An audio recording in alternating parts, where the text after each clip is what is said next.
Red Star Radio. Voice of the revolution. What is an SJW, and why is everyone so upset about them? The last time we talked about identity politics on this channel, we got a comment saying that class identities are the only real identities because others don't have a materialist basis for them, and therefore identity politics is just a waste of time. I found this strange because racism and sexism and all these problems happen in the real world. They do have materialist basis for them.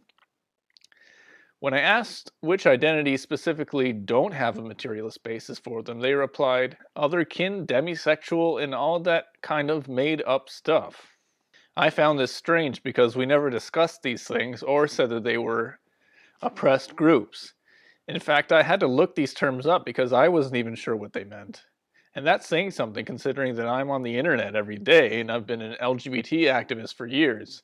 Even more so in the Marxist party I used to be in that proudly called itself feminist, I doubt anyone would have heard of these terms. So where does this idea come from that identity politics on the left is filled with these wacky, regressive leftists that keep talking about things that don't exist in the real world or just exaggerated and made up? Let's take a look at the latest social justice warrior sparking outrage and ridicule online.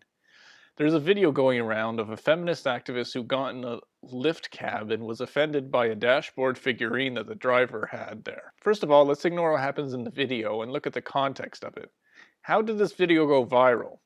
While it's true that the person that made the video uploaded it on Facebook, the incident happened months ago and it seems it only went viral when it was picked up by Lauren Southern. For those who don't know, Lauren Southern is the token female anti-feminist on the YouTube channel Rebel Media, which was formed from the remnants of the Sun News Network, aka Fox News North. And this is important to note because unlike many memes and viral videos, we actually can figure out who made this one go viral. And it wasn't a feminist group, it wasn't any type of progressive or leftist person or group that thought it was worth sharing. No, this video went viral because of reactionaries who wanted to make a reactionary point. Looking at the actual video, the first thing that you notice is the woman's voice. She's young and speaks in a way people have described as a nasal whine and suffering from vocal fry. This contributes to the perception that she's some kind of stereotypical, self-centered millennial and the idea that feminists are, in general, are young entitled whiners. As the video progresses, we learn that the subject of her complaint is a small hula girl figurine on the driver's dashboard.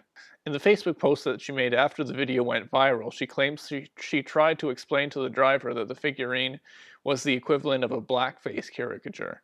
It's not really clear whether she's claiming this happened in the video, as all she actually said was that it's offensive because of the colonization of Hawaii. While it's possible she was speaking of a widespread sentiment among Hawaiians, it seems kind of doubtful that she knows what she's talking about since she calls Hawaii a continent without ever correcting herself. So far, it's already obvious why the alt-right anti-SJW types love this video so much. It's a young feminist woman with an annoying voice complaining about something minor that seems very innocuous. And to top it off, she escalates the situation and starts swearing at him and threatens to expose him to Gawker, a website that was so awful it doesn't even exist anymore.